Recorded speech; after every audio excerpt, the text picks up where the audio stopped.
안녕하세요. 뭐 믿는 사람들 모인 자리니까는 기도로 시작할까요? 네, 간단하게 주목경으로 시작하도록 하겠습니다. 성부와 성자와 성령의 이름으로. 아멘. 하늘에 계신 우리 아버지, 아버지의 이름이 거룩히 여기시며 아버지의 나라가 오시며 아버지의 뜻이 하늘에서와 같이 땅에서 이루어져서 오늘은 저희에게 일용할 양식을 주시고 저희에게 잘못한 일을 저희가 용서하오니 저희 죄를 용서하시고 저희를 유혹에 빠지지 않게 하시고 악에서 구하소서. 아멘. 은총이 아드가신 마리아니 기뻐하소서. 주님께서 함께 계시니 은 중에 복되시며 태중의 아들 예수님과 함께 계시나이다. 천주의 성모 마리아님, 이제와 저희 죽을 때 저희 죄를 위하여 부르소서. 아멘. 신자들의 도움이신 마리아님, 저희를 위하여 빌어주소서. 성부와 성자와 성령의 이름으로. 아멘. 네, 반갑습니다. 저는 소개받은 그 대림동 살리시오 청소년 센터에서 일하고 있는 황철현 신부라고 합니다. 사실 제가 왜 여기에 와서 이 강의를 하게 되었는지 조금 이상해요. 그래도 로마에서 공부하고 오신 우리 양성 공부하신 영성 공부하신 신부님들이 하셔야 될 것 같은데, 저는 서품 받고 나서부터 줄곧 계속해서 청소년들 현장에서만 일을 했던 사람이라서 제가 우리 형제님들 자매님들 앞에서 더구나 이 주제가 세상의 빛과 소금이 되는 살리시오 협력자 이런 강의인데 제가 잘할 수 있을까라는 좀 고민들 하면서 기도로 준비를 좀 했는데요. 어찌되었든 저에게 맡겨진 시간이니까 최선을 다해서 제가 준비했던 것들 나눠볼까 합니다. 말씀드렸던 대로 저는 한 14년, 15년 정도 계속 좀 위기 청소년들을 만나는 현장에서 일을 했어요. 그래서 나름 이 분야에서는 좀 경력이 좀 쌓인 것 같은데요. 그 현장에서 우리 아이들을 만나면서 있었던 그런 일들을 통해서 오늘 주제를 한번 이끌어 가볼까 합니다. 사실 영성의 대가들은 믿음 하나만 가지고도, 희망 하나만 가지고도, 사랑이라는 그 주제만 가지고도 하루 종일 이야기를 해도 아마 부족할 거예요. 그런데 저는 그런 영성의 대가는 아니기 때문에 이러한 것들을 좀 주제에 맞게끔 흐름에 맞춰서 설명을 한번 해보도록 하겠습니다. 우리 사회에서 부자로 인정을 받으려면 돈이 어느 정도 있어야 될까요? 혹시 이 정도 있으면 부자다라고 생각하는 그런 개념치가 있으실까요? 예전에는 제가 어렸을 때는 1억 있으면 부자라고 이제 방송에서 얘기를 했었던 것 같은데, 요즘에는 1억은 큰 돈이지만 물론, 그런데 요즘 젊은이들은 1억은 큰 돈이라 생각하지 않잖아요. 물론 1억을 만져본 젊은이들도 많지는 않은데, 오늘 새벽에 제가 인터넷 뉴스를 보았는데, 우리나라에서 상위 1%에 해당되는 사람들이 가지고 있는 기본적인 재화가 29억 가량 된대요. 그러니까 29억 원 있어야지 최소한 1%에는 드는 것 같은데, 제가 좀 새벽에 잠결로 보았기 때문에 29억인지 290억인지는 자세히는 모르겠습니다. 하여간 그 정도는 있어야 부자라고 소리를 듣는 것 같아요. 그런데 우리 형제 자매님들도 부자는 되고 싶으시죠? 그러지 않나요? 제가 스토어에 들어왔었을 때 똑같은 질문을 저희 현명한 신부님이 하신 적이 있으셨거든요. 근데 그때만 해도 부자 되고 싶냐라는 질문에 저희 형제 자매님, 제가 기억하기로는 답을 하시는 분이 없었어요. 그때만 해도 뭔가 부자가 된다라는 것들은 약간 교만한 생각이라든지 뭔가 뭐라고 해야 될까, 겸손하지 않은 그런 자기 표현처럼 느껴졌었던 것도 같은데, 또 지금은 많이 좀 아닌 것 같아요. 그런 부분에 있어서 부자가 되고 싶은 사람은 많습니다. 그런데 이 믿음의 영역에서 믿음 부자가 되고 싶은 생각은 없으십니까? 당연히 믿음에 있어서도 부자가 되고 싶지요. 예수님께서는 그 믿음의 크기에 대해서 겨자씨 하나 정도만 하여도 충분하다라고 말씀하십니다. 저 손가락 위에 있는 조그만 점 보이시죠? 저게 겨자씨입니다. 마태오복음 17장 20절에서는 이렇게 얘기를 하고 있어요. 너희가 겨자씨 한 알만한 믿음이라도 있으면 이 산더러 여기서 저기로 옮겨가라 하더라도 그대로 옮겨갈 것이다. 너희가 못할 일은 하나도 없을 것이다 라고 말씀하십니다. 즉 믿음은 많고 적음이라는 어떤 양적인 문제가 아니다라는 것입니다. 부자는 돈이 얼마만큼 있느냐에 따라서 부자 소리를 듣겠지만 적어도 믿음의 영역에서는 그 사람이 얼마만큼 많이 가졌는가, 경험을 했는가는 중요한 것이 아니라는 것이지요. 중요한 것은 내 믿음의 대상이 누구인가라는 질문일 것입니다. 사람은 변하지 않는다라고 흔히 세상 사람들은 얘기를 합니다. 그런데 우리 그리스도인들도 그렇게 말을 해도 될까요? 그렇지 않습니다. 사람은 변하지 않는다라는 말에는 동의할 수 있지만 내가 기도할 때 그 사람이 변할 것이라고 나는 믿는다라고 한다면 이거는 그리스도인이 말할 수 있는 올바른 답변일 것 같아요. 그 앞에 보이시는 저 나무 어떤 나무인지 혹시 아세요? 네, 이 나무는 그 위치는 저희 살리쇼 청소년센터 드림동 스토원에 앞에 서 있는 나무예요.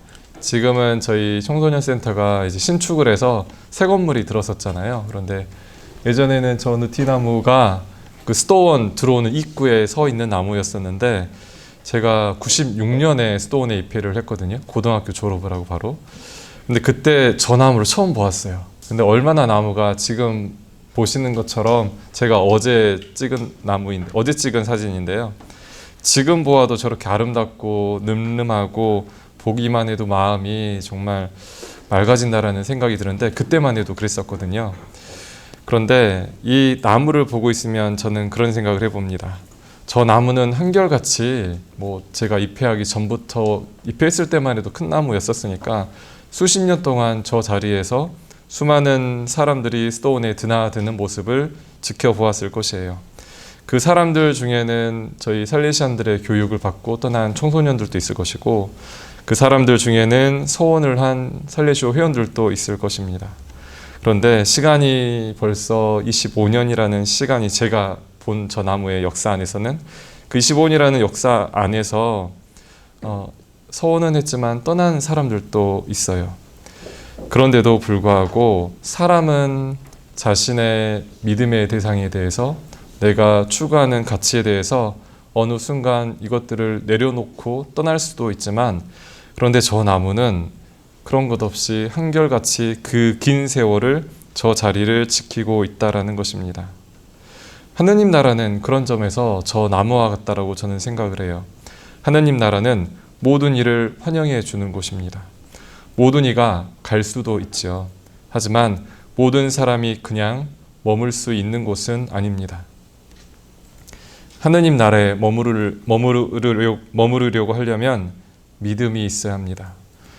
하느님 나라는 믿음이 없다면 인기 좋은 관광지 혹은 성지 순례 코스처럼 잠깐 들렸다가 사진 찍고 지나가 버리는 그런 나라가 될 수밖에 없을 거예요. 믿음이 없는 사람 눈에서는요. 얼마나 좋겠어요. 예수님도 계시고 성모님도 계시고 믿음이 없는 사람들 눈에는 그저 같이 사진 한 장 찍고 집에다가 걸어 놓을 수 있다라고 하면 얼마나 좋겠어요. 누구나 가고 싶겠죠. 하지만 믿음이 있는 사람이라고 한다면 사진 찍고 떠나올 수 있을까요? 그 나라 안에 머물고 싶지요. 그러한 점에서 믿음이라는 것은 앞에서 보았던 이 겨자씨 하나가 자라나서 큰 나무가 될 것이라고 믿는 것. 우리들이 만나고 있는 그 말썽쟁이 어린아이가 언젠가는 마음이 넓은 부모가 될 것이라고 믿는 것. 주님께서 나를 사랑하셔서 나를 위해서, 내 죄를 위해서 십자가를 지셨다라는 것을 믿는 것. 거기에서부터 우리의 믿음의 여정은 시작이 됩니다. 저희 회원들 중에서도 살리쇼 신부님, 사님들 중에서도 저희 살리쇼 청소년센터를 와본 이제 증축하고 나서요. 많이 못 와보셨어요. 그래서 얼마 전에도 암사동 공동체 신부님들이 저희 공동체를 다녀갔습니다. 신축을 할 때가 코로나 그 즈음이고 또 좀 센터 내에 아주 안 좋은 일도 있어서 이제 많은 신부님들, 수녀님들, 협력자분들 사실은 초대해서 이곳 이렇게 잘 지었습니다라고 자랑을 좀 해야 되는데 그러지를 못했습니다. 지금 보시는 부분이 새로 신축한 건물이에요. 잘 보이실까요? 네, 3층 건물이고요. 4층은 이제 조금 이제 마당처럼 되어 있는 곳이고 창고로 만들어진 곳인데 저기에서 우리 아이들이 열심히 저희 신부님 선생님들과 함께 생활하고 있습니다. 오른쪽으로 보이는 오른쪽 사진은 안 보이는데 오른쪽에는 애들이 잠을 자는 기숙사 건물이 있어요. 제가 2006년에 이곳 설레시오 청소년 센터에서 그 실습 수사로 일을 했습니다. 지금도 실습하시는 수사님들이 계시는데 제가 그때 2006년에 이곳에서 실습을 할 때 만났던 아이가 한 명 있습니다. 그때 중학생이었었는데 되게 여리여리해 보이는 그런 아이였어요. 뭐 여리여리하다는 뜻 아시죠?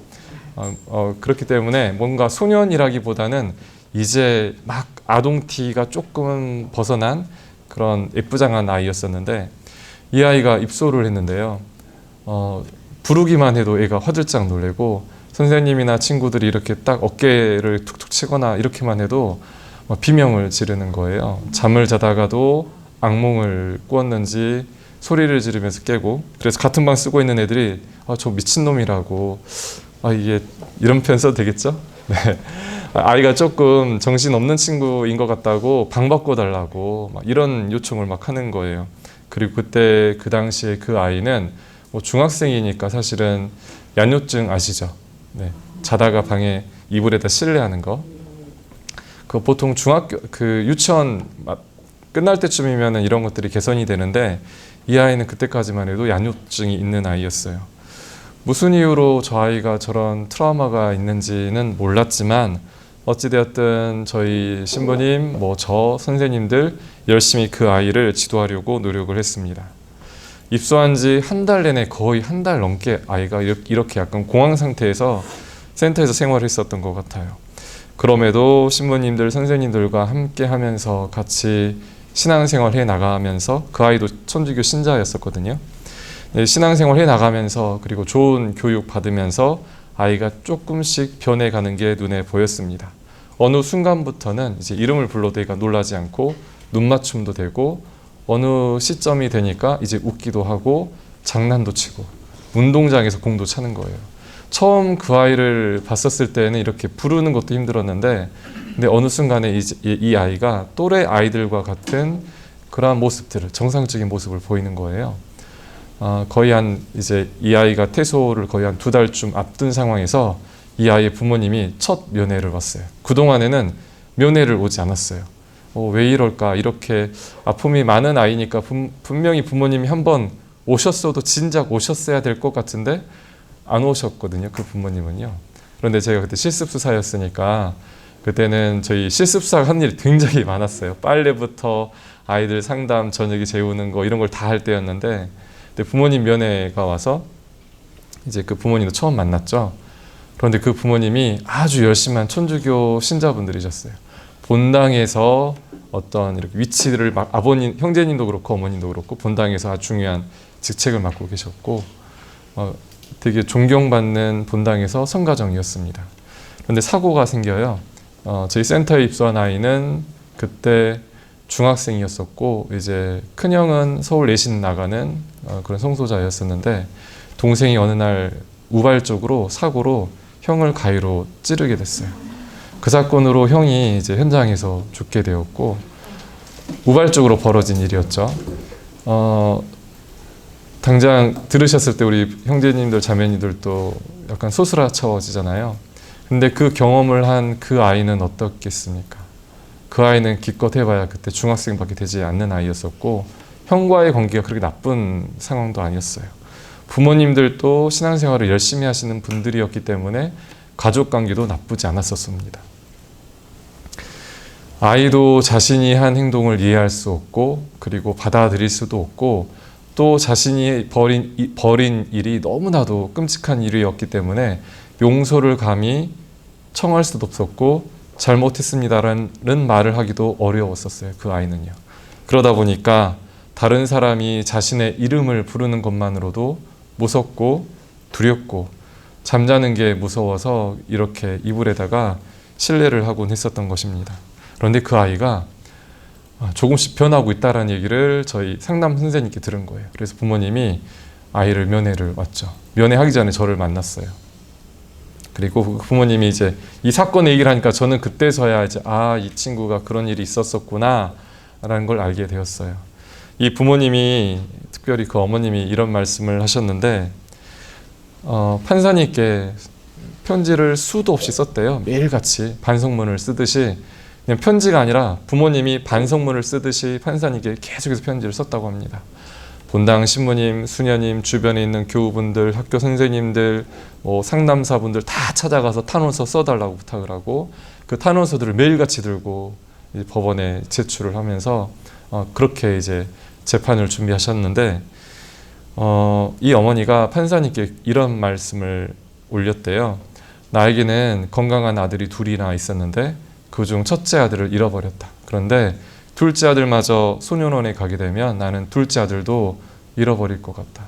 한 아이를 이미 잃었는데 어떻게 둘째 아이도 잃을 수 있겠는가 하는 마음으로 제발 우리 아이에게 선처를 베풀어 달라고. 근데 이렇게 청소년들의 전문가들을 만나다 보니까 살리쇼회가 있다는 걸 알게 된 거예요. 특별히 대림동 스토회가 이렇게 조금 문제가 있었던 친구들이 갈 수 있는 가톨릭 신앙 안에서 교육하는 곳이라는 것을 이 부모님이 알게 된 거죠. 그래서 판사님께 우리 아이를 소년 교도소가 아니라 살리쇼 센터로 보내달라고 이렇게 특별히 청을 했대요. 판사님께서 이 아이의 그 죄의 정도를 보면 분명히 소년 교도소를 가는 게 맞는데, 이 판사님도 그 어머니의 그 눈물 젖은 편지를 읽어보면서 차마 그럴 수가 없었던 거죠. 그래서 이 아이가 저희 살리쇼 센터로 오게 된 것이었습니다. 그런데 아이가 부모를 보는 걸 너무 두려워했기 때문에, 무서워했기 때문에 면회를 올 수가 없었던 거예요. 그런데 그 아이가 조금씩 그 다른 또래 아이들처럼 이렇게 정상의 단계로 올라갔다라는 말을 듣고 이제서야 한 4달쯤, 정확한 벌써 이게 오래전 일이니까 한참이 지나서 이제 이 아이를 이제 면회를 하러 온 거였어요. 그리고 나서 저를 만나고 그 아이를 만나고 가족들이 서로 부둥켜 안고 우는 모습을 보면서 저도 눈물이 났었던 것 같아요. 그러면서 그때 긍지도 생기고요. 우리들이 지켜야 될, 사랑해야 될 아이들이 저 아이들이고, 그런 점에서 조금 전에 제가 말씀드렸던 사람은 변하지 않는다라는 말에 저는 동의하지 않는 부분이, 우리가 기도하지 않으면 사람은 변하지 않아요. 그런데 우리들이 기도를 하면 그 변하지 않을 것 같은 사람은 변하기 마련입니다. 그 아이가 변할 수 있었던 것은 그런 점에서 저는 우리 살레시안들이, 신부님들, 그 당시 선생님들이 이 아이를 잘 동반해 준 이유이기도 했었겠지만, 가장 큰 이유는 부모님의 끊임없는 기도, 그리고 기다림, 그리고 부모가 아이에게 건네주었었던 그 용서 덕분에 그 아이가 그 끔찍했었던 그 경험과 죄 속에서 자신을 구해낸 것이라고 저는 생각합니다. 그 아이는 부모의 용서 덕분에, 부모의 믿음 덕분에 구원받은 것이었어요. 그래서 그 아이의 구원은 믿음이라는 것들에 대해서 저는 확신을 가지고 있습니다. 자식을 구하겠다라는 믿음, 살릴 수 있다라는 믿음, 가족을 다시 일으킬 수 있다라는 그 믿음이 그 끔찍한 트라우마에 갇혀 있는 그 소년을 끌어낼 수 있었던 것이죠.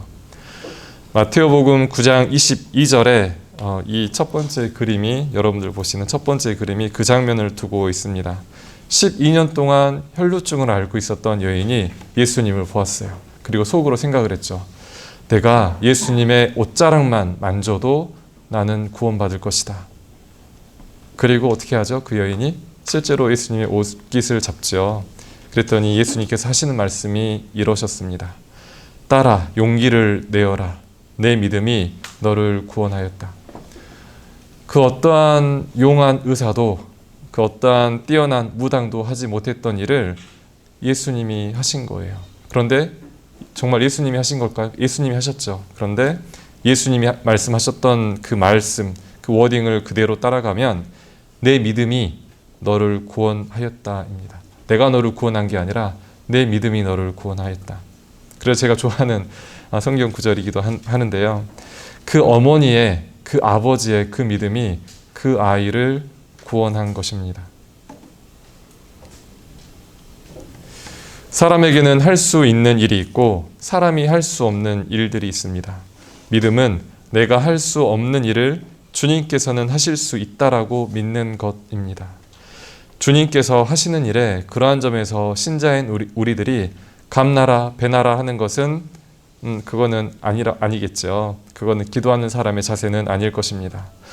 매서운 겨울을 이겨내고 얼어붙었던 땅에서 새싹이 피어나는 것을 보면 신비롭습니다. 거친 말과 욕 말고는 좋은 말을 단 한마디도 하지 못했던 우리 아이들이 그 거친 입에서 주모경을 외우고 있고 사도신경을 외우고 있는 것들을 보면 정말 주님께서 하시는 일에 불가능한 일은 없다라는 것을 알게 됩니다. 그러한 점에서 사람은 할 수 없지만 주님은 하실 수 있다라고 주님을 믿는 것, 그것이 우리의 신앙일 것입니다. 저 사진 언제적 사진일까요? 네, 워낙 유명한 사진이죠. 우리 민족의 그 고통을 저 사진 한 장으로도 표현할 수 있을 것 같은데 맞습니다. 사진에 따르면 1950년경에 그 황해도에서 찍은 사진이라고 하는데요. 어린 누나가 동생을 안고 피난길을 가는 모습이에요. 뒤에 있는 탱크는 미군의 탱크이고요. 그리고 가운데 있는 사진은 포항, 그 당시 이제 인민군이 포항까지 이제 경상도 밑에까지 내려가죠. 그래서 포항에 있는 성당이 이렇게 전쟁으로 폐허가 된 모습입니다. 그리고 마지막에 저렇게 미사하고 계시는 신부님은 누구신지 아시죠 또?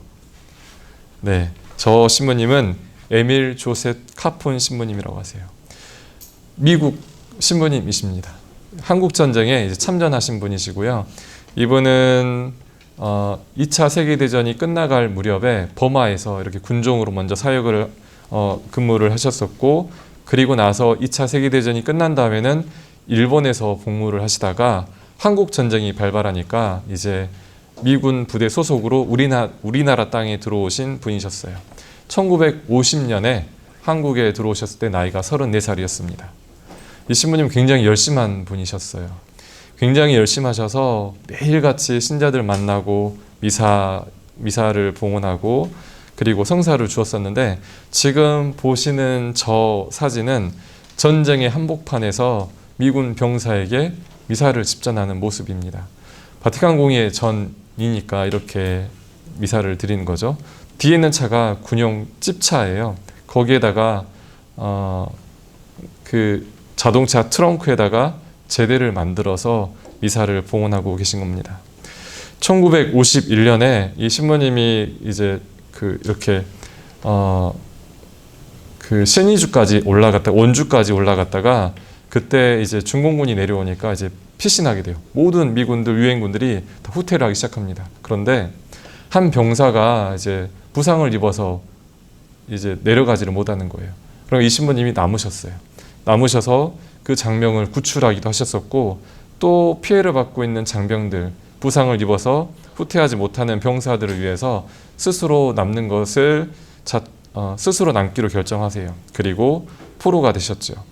포로가 되시고 나서 이 신부님은 계속해서 적군이든 아군이든 구별하지 않고 모두 하느님 백성이기 때문에 모든 사람들에게 성사를 주고 필요한 도움을 주었던 분이세요. 그런데 전쟁살이에서 외국인 포로에게 적군이 잘 대해줄 리가 없죠. 그래서 이 신부님은 1951년 5월 23일 날 이렇게 포로 수용소에서 돌아가셨어요. 사람이 죽고 나면은 어떻게 하죠, 군인들이요? 예. 군인들이 죽고 나면 그 나중에 포로들을 교환을 할 때 이렇게 잘 모르니까, 그 사람이 누군지를 모르니까 이렇게 시신들을 한꺼번에 담아가지고 이렇게 보내요. 미국에서는 이렇게 전쟁에서 죽은 그 군인들을 그 미국 호놀룰루 주에서 이렇게 이제 보관을 하는데, 이제 이렇게 모셔 안치해 두었었는데 2021년에 그때 한국 전쟁에서 돌아가신 분들의 이제 유해를 이제 발굴을 해서 DNA 검사를 해보니까 이 신부님이 에밀 카폰 신부님이라는 게 드러나요. 이미 한국 전쟁 중에 이 신부님은 되게 유명해지셨어요. 그래서 전장의 그리스도, 6.25 전쟁의 예수님이라고 성자로 불렸던 되게 존경받았던 신부님이시고, 이때 신부님께 간호받았었던 사람들이 생존해서 나중에 미국으로 가서 이렇게 증언을 합니다. 그 증언에 사람들이 감동받잖아요. 그래서 모금 활동을 해서 이 신부님이 한국에서 목숨을 바쳐서 이렇게 신앙을 증거했기 때문에 살아있는 우리들이 가만히 있어서는 안 된다 라고 해서 모금 활동이 벌어집니다. 그 돈으로 한국에서 뭘 했을까요? 살레시오 중고등학교를 만들어요. 이 신부님의 믿음 때문에 살레시오 중고등학교가 광주에 만들어질 수 있었다라는 것이죠.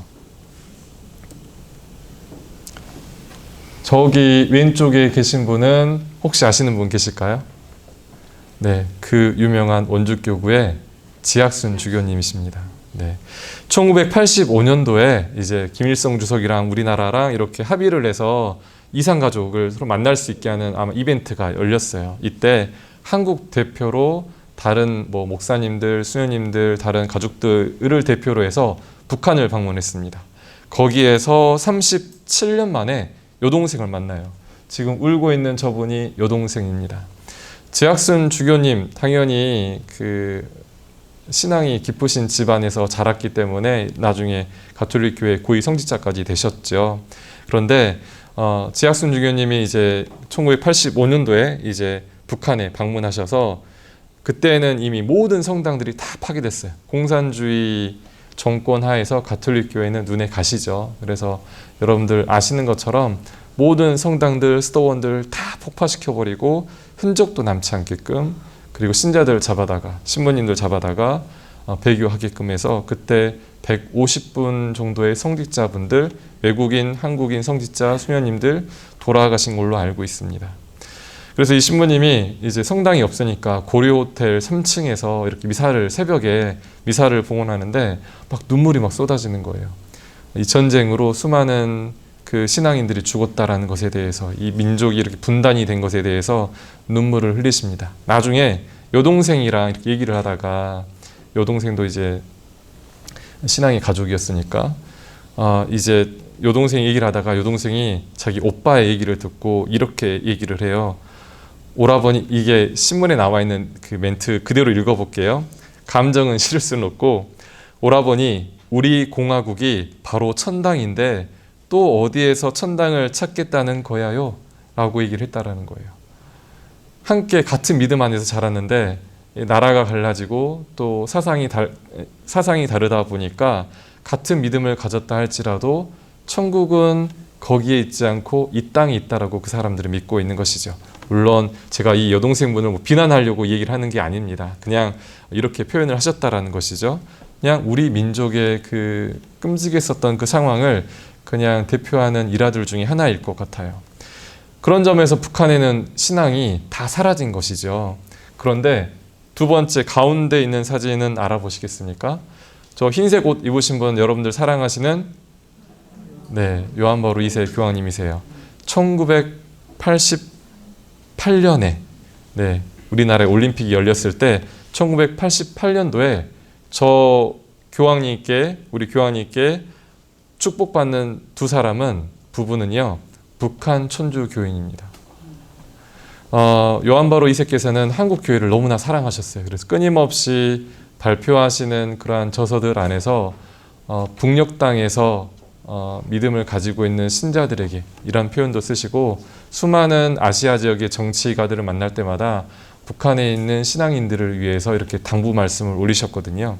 그런데 이제 1985년대 이때부터 점점 남과 북이 조금 대화가 되기 시작하니까 장익 주교님을 이제 북한으로 파견을 해요. 한번 신앙에 대해서 한번 알아보라고. 장익 주교님이 그래서 북한에 갑니다. 그리고 가서 가톨릭 교회를 북한이 너무나 싫어했으니, 공산당이 싫어했으니까 다른 개신교회들, 뭐 불교는 있었는데 천주교회는 없는 거예요, 조직이. 그래서 이제 장익 주교님이 북한에 있는 이제 개신교 단체를 찾아가서 우리 교우들을 한번 보고 싶은데 신자들이 남아 있을까요? 하니까 이분들이 정말 옛날 그 가톨릭 그 문서들을 찾아내 가지고 뒤져봐요. 그리고 5명을 찾아냅니다. 5명을 찾아내서 이 장익 주교님이 면담을 하거든요. 그런데 장익 주교님의 그 편지에 보면, 그 글에 보면, 다른 사람들은 신자인지 아닌지 잘 모르겠는데 이 부부만큼은 확실히 신자이다. 얘기를 해보니까 알겠더래요. 어떻게 전쟁 끝나고 나서 신앙생활을 해왔느냐. 신부도 없고 수녀님도 없고 성당에 나갈 수도 없고 성경을 가지고 있는 것도 불가능한 나라에서 어떻게 신앙을 지켜왔느냐라고 물어보니까 한 분은 그렇게 얘기를 해요. 네, 그분들의 성함이 이제 형제님의 성함은 박덕수 마르코, 자매님의 성함은 홍도숙 데레사, 부부십니다. 어떻게 신앙을 지켰냐라고 하니까 이 말씀하시는 게 주일 미사를 나갈 수가 없으니까 주일마다 33번의 주모경을 지금까지 꾸준히 바쳐왔다. 성경책이 없으니까 그냥 벽에 붙어있는 그 십자가를 바라보면서 기도해왔다. 아침 저녁으로 만가를 드렸다. 이렇게 신앙생활을 지켜온 것이죠. 그 5분을 장희주교님이 발견을 하고, 그리고 분명히 이 사람들은 신앙생활을 지금까지 해온 게 확실해 라고 믿었던 이 부부는 1988년 부활절 때 이제 바티칸에서 초청을 하죠. 이때 김일성 주석이 바티칸이랑 이제 국교를 맺으려고 뭔가 작업이 있을 때였어요. 그래서 바티칸에 초대를 해서 이 부부가 실제로 바티칸에 가서 신부님도 뵙고 교황님도 뵙고 고해성사도 받고 첫 영성체도 하게 됩니다. 그때 이 홍대레사가 이렇게 인터뷰를 해요. 하느님께서 우리 신자들의 마음에 오셨는데 신자된 도리로 어떻게 한번 들어오신 예수님을 쫓아낼 수 있단 말입니까? 라고 얘기를 합니다. 정말 그렇지 않나요?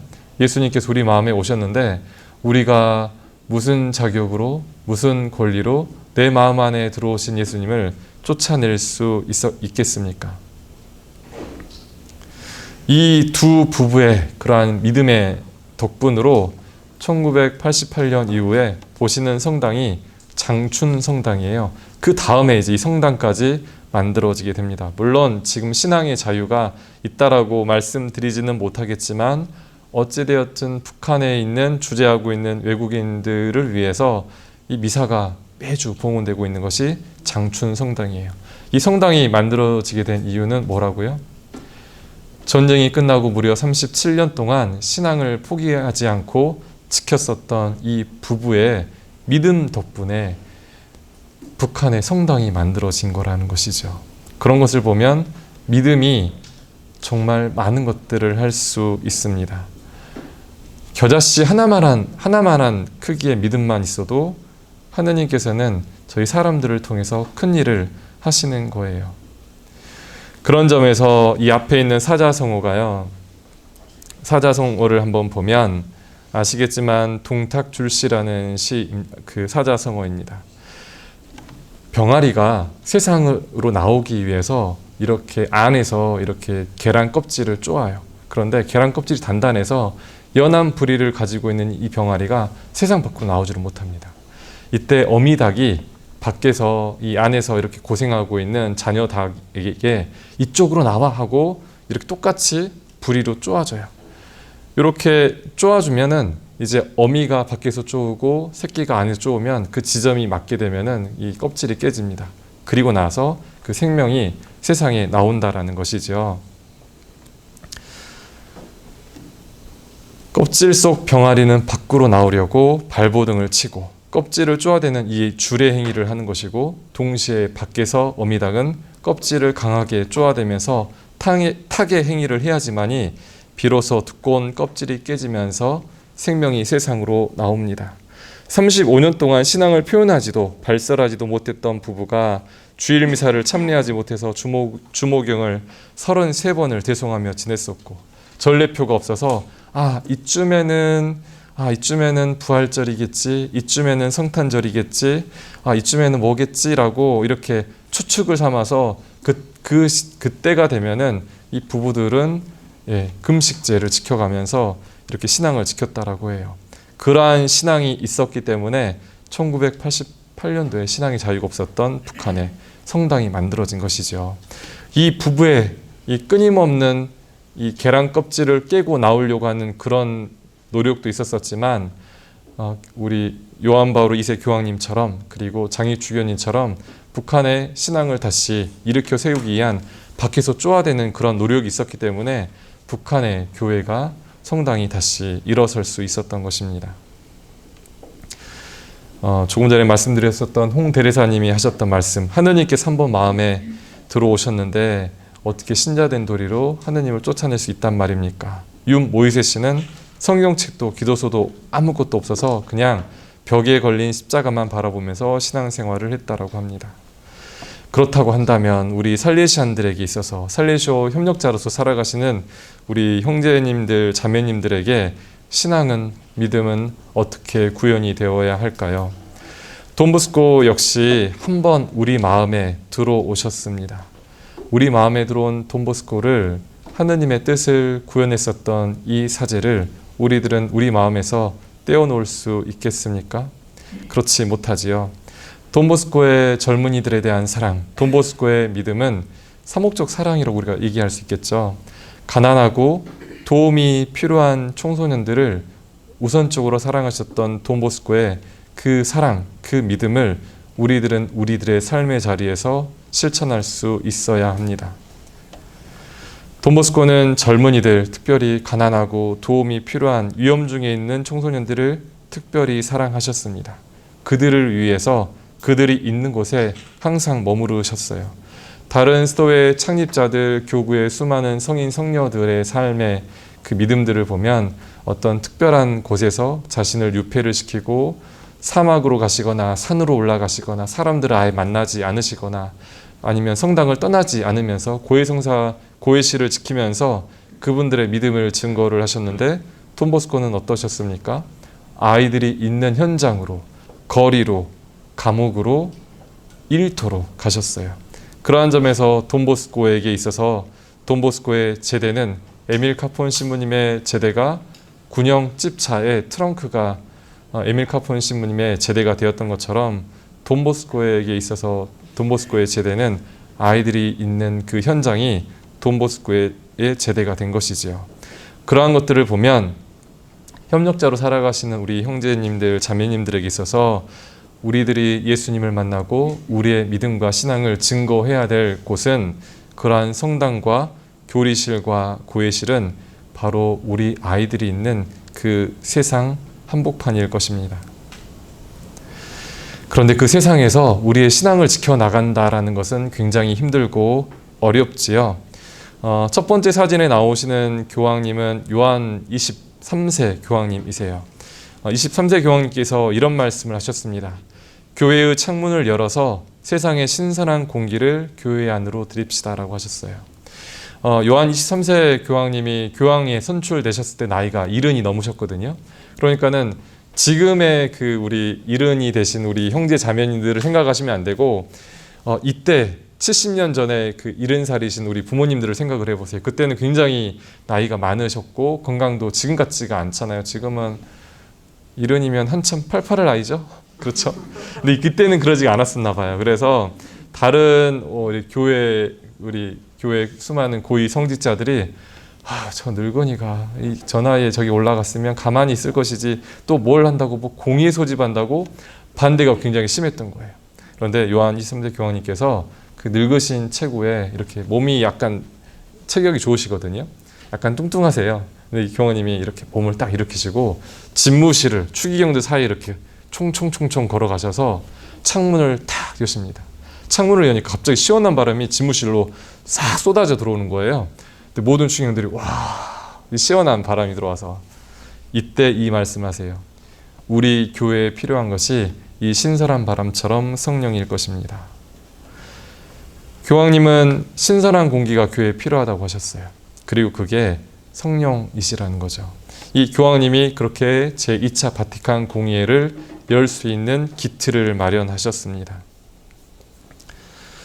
전례 시기로 저희 부활 시기 보내고 있죠. 이 부활 시기가 이제 다음 주면은 끝이 납니다. 성령 강림 대축일을 끝으로 해서 부활 시기가 끝이 나요. 부활 시기가 끝나가고 있다라는 것을 우리는 요즘에 듣고 있는 매일 미사에 그 복음을 통해서 듣고 있습니다. 부활 시기가 끝나갈 때 우리에게 필요한 게 무엇일까요? 요즘 성경에서 제일 많이 들었던 말씀이 성령님 말씀입니다. 내가 곧 너희들을 떠나면 너희들이 고아로 살지 않도록 성령을 보내주실 것이다. 그 성령이 너희들의 협조자로서 너희들이 이 거칠고 험한 세상에서 고아라는 생각이 들지 않도록 너희들을 지켜주실 것이다 라고 성령에 대해서 소개를 하고 있어요. 제자들은 성령이 무엇인지를 몰랐습니다. 부활도 믿지를 못했죠. 그래서 예수님이 돌아가셨을 때 제자들은 어떻게 했나요? 예수님이 잡히셔서 순환받고 죽으시는 그 모습을 보고 나도 그렇게 될까봐 다 도망가 버렸어요. 예수님의 십자가 밑에는 겨우 요한하고 예수님의 어머님과 여인들 몇 명밖에 남지 않았습니다. 모든 제자들이 도망갔어요. 그리고 오순절 날에 다락방에 모여서 문을 닫아 걸고 벌벌벌 떨면서 숨어 있었어요. 나도 예수님처럼 유대인들에게 잡혀서 죽을까봐, 고초를 겪을까봐 문을 닫아 걸고 있었는데 그때 성령이 제자들에게 내립니다. 그 성령이 내려서 제자들은 그때서야 고아된 기분에서 아버지인 예수님이 돌아가셔서 고아가 된 그 느낌에서 그 두려움에서 그 걱정에서 해방이 되어서 거리로 나아갑니다. 거리로 나아가서 이제 예수님이 하셨던 그 말씀을 예수님이 실천하셨던 그 삶을 살아가기 시작하는 거예요. 제가 좋아하는 이냐시오 대주교님이 하신 말씀인데 이게 저는 외국에서 공부할 때 이 말씀을 접했거든요. 그런데 이게 그 연도수가 정확하진 않아요. 이게 그 350년경에 그 헬레니즘 시대에 만들어진 도시의 그 주교님이시라고 이냐시오 주교님이라고 하시는데 이게 약간은 뭐 학자들마다 그때가 아니라 뭐 이제 바티칸 공의 때 쓰여진 글이다라고도 말씀도 많이들은 하시는데 어찌 되었든 뭐 누가 적었든 언제 몇 년도에 적었든 그건 중요한 것은 아니고 말씀이 중요하니까요. 그 이냐시오 대주교님이 쓰셨던 말씀입니다. 한번 읽어볼게요. 한번 들어보시면 좋을 것 같아요. 성령이 우리에게 무엇을 하시는가? 성령이 아니 계시다면 하느님은 멀리에만 계시다. 성령이 아니 계시다면 그리스도는 과거에만 머무신다. 성령이 계시지 않다면 복음은 죽은 문자에 불과하다. 성령이 아니 계시다면 교회란 한낱 조직에 불과하다. 성령이 아니 계시다면 권위란 한낱 지배일 뿐이다. 성령이 아니 계시다면 성교란 한낱 광고에 불과하고 성령이 아니 계시다면 전례란 과거의 회상일 뿐이다. 성령이 아니 계시다면 권위란 한낱 지배일 뿐이다. 성령이 아니 계시다면 그리스도의 행위는 노예의 윤리에 불과하다. 그러나 성령이 계시면 부활하신 그리스도가 지금 여기에 계시고 교회는 성부, 성자, 성령과 함께 통교를 나누게 되고 우리들의 모든 말과 행위는 하느님으로 가득 차게 된다라고 말씀하셨어요. 정말 그렇지 않나요? 예수님께서 돌아가셨어요. 죽으셨어요. 그리고 부활하셨습니다. 그런데 다시 승천하셨죠. 우리가 승천 주일 미사를 아침에 봉헌들 하셨을 텐데 예수님은 이제 우리들 곁에 안 계시는데 그 예수님이 하셨던 그 역할을 누가 우리들 옆에서 해주고 계신가요? 성령님이십니다. 성령님이 안 계시다면 돈보스코가 살았었던 그 복음적인 말씀과 행동을 이 시대 우리들이 젊은이들 안에서 구현할 수 있을까요? 아마 어려울 거예요. 요즘 젊은이들이 얼마나 독특합니까? 드셉니까? 더군다나 돈보스코가 사랑했었던 젊은이들은 더욱더 많은 관심과 사랑을 필요로 하는 손이 많이 가는 아이들이에요. 그런데 이 아이들을 돈보스코의 마음으로 보듬고 안고 살아가기 위해서는 정말 우리 형제 자매님들의 믿음이 정말 깊어야 할 거예요. 그 믿음에 필요한 것이 바로 성령이십니다. 성령이 내 안에 머무를 때 우리가 할 수 있는 일들이 정말 많아집니다.